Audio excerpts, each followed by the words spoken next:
Welcome to the kitchen of Ebony Ivy and Thyme. And today we're going to prepare a quick and easy weeknight wonder. You're going to really love That it. works. It's full of lots of vegetables, it has a little bit of chicken in it, and it has some pasta. So let's get started.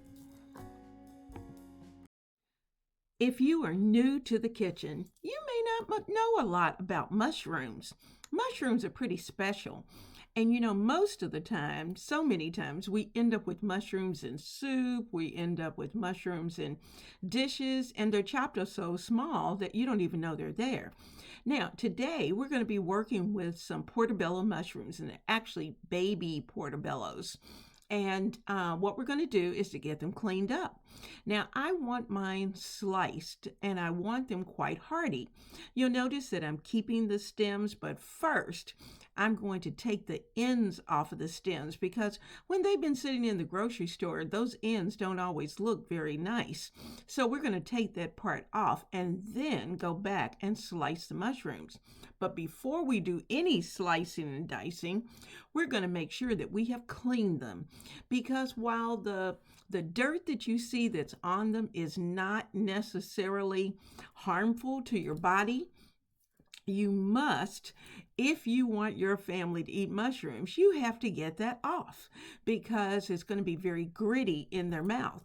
So the first step to working with mushrooms is to make sure that you buy the freshest you can get.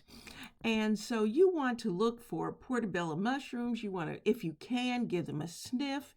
They should smell like the earth, and they should have good, fresh looking gills. Some other things to think about is that all mushrooms absorb water like sponges. That's basically what they are. And so you have to only rinse them if you're going to use them in a salad, and you can rinse them if you're going to use them in a soup. So I could have rinsed these, but because I wanted you to see how to clean them, I'm going to do it this way today. So what I'm doing is that I'm taking a damp paper towel or a cloth. You could use a white cloth or any color cloth, actually, that's clean. Moisten it, and you're going to rub those mushrooms down until they're nice and clean, and shake all of the dirt off of them. Then you're going to be ready to start your slicing and dicing. Now, some people like to take the stems off of their mushrooms, and certainly you have an option of being able to do that. But because of the way that we're going to cook this dish today, the stems are going to be just fine. Sometimes you will find that portobellos have a little woody stem, and they just might be a little too fibrous to eat. But these are pretty fresh. So I'm going to use them, I'm going to slice them, and they'll be just fine by the time that the dish is complete. Now, the secret to storing them is the fact that they do not like to stay in plastic. You do not want to keep them moist. So the best thing to do when you're storing mushrooms for several days anyway, and you want them to stay fresh, take them out of the container, wrap them in paper towels, place them in open bags, like an open plastic bag or open paper bag, and keep them in the fridge.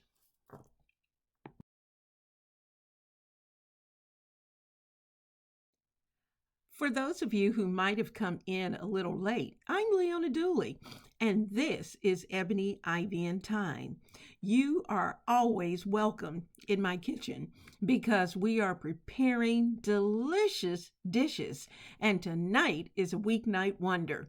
That means that it's going to be prepared and served very quick and easy, but it's going to have all the flavor of a long, slow cooked dish. And that's exactly what you want. Now, I hope that if you are not a member of the family, then certainly you will hit that subscribe button.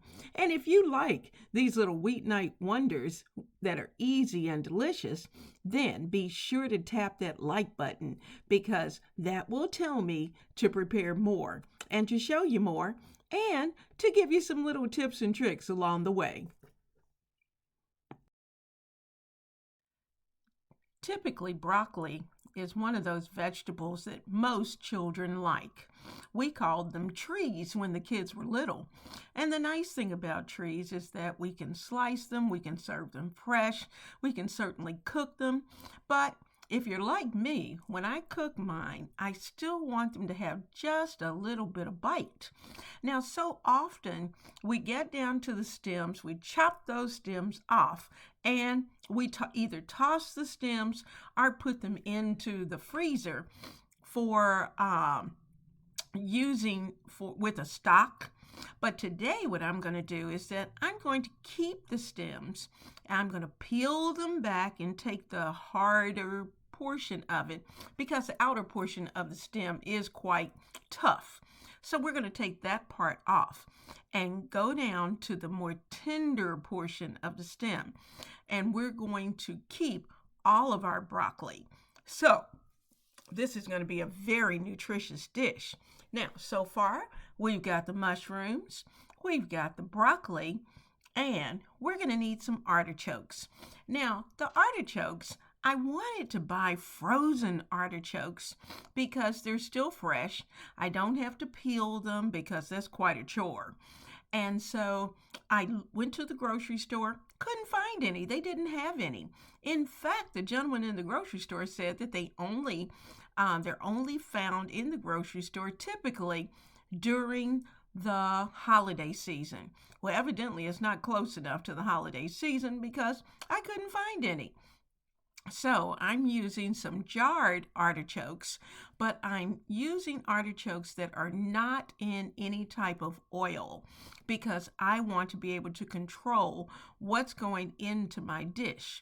So just plain artichokes in water is what I'm going for. To be honest, I have probably zero weeknight wonders that don't involve onions. You know, onions are just a good flavoring for your dish. It's a starting point. Every dish needs a starting point. And I like to chop most of the time my onions very finely so that they're not large pieces of vegetable in your mouth. And so it just ends up cooking to almost a background situation where they're in the background, you know they're there, they've added the flavor, but you aren't going to find them. You're not going to see them. And that's great when you have little people in your house because if they see the onion is going to end up on the side of the plate. So we're chopping these onions quite finely. And once we have the onions chopped, all the broccoli chopped, the mushrooms are chopped. You'll notice that I've sliced up some lemons because they're going to be a critical part of this dish.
You may be saying to yourself, well, Miss Leona, this almost looks like a chicken and mushroom soup.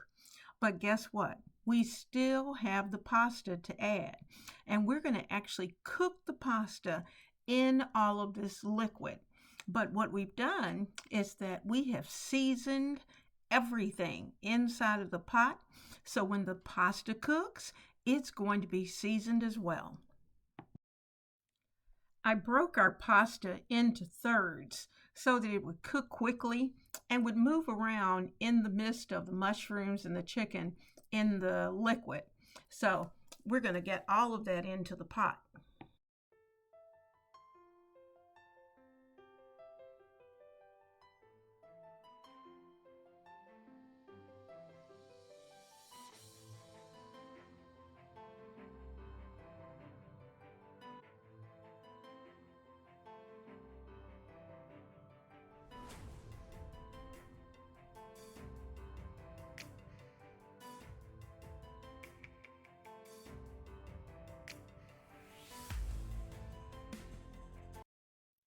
I took another taste of our liquid only to find that it was still lacking just a little bit of extra chicken flavor. So I'm going to add about a teaspoon of chicken bouillon to this mix.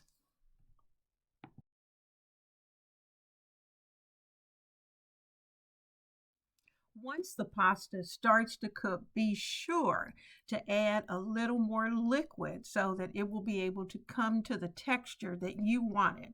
I'm adding more chicken stock.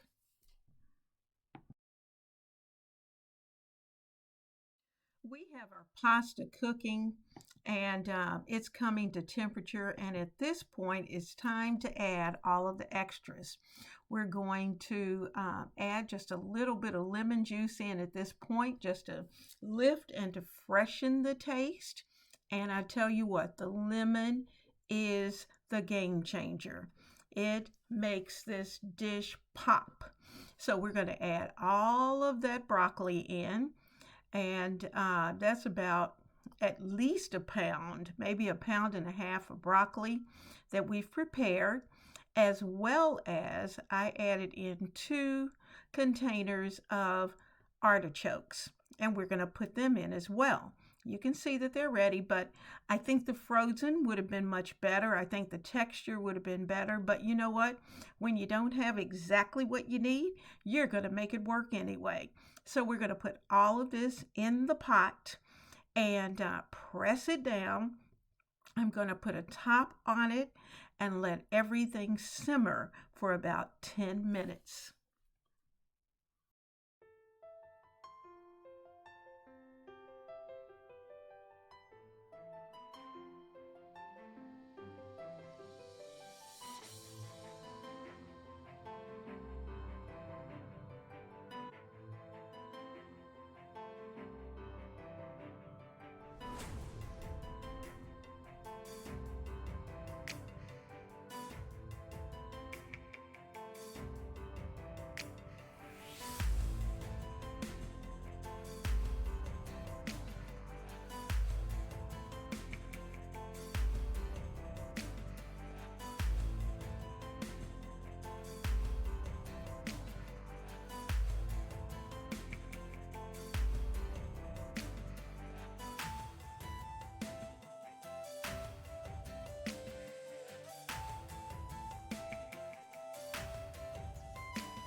Oh my goodness, check this out. After 10 minutes, this mixture was perfect. So let's get our plate served. Let's give it a taste. Can you hear the guys working on the roof?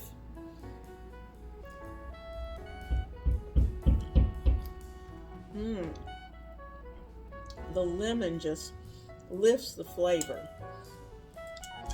Let's try the broccoli. I like my broccoli just a little bit al dente.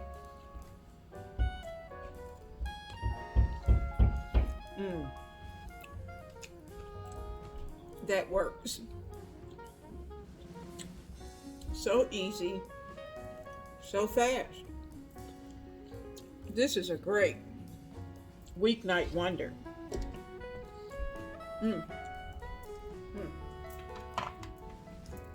Here's the key. Add the lemon juice at the end.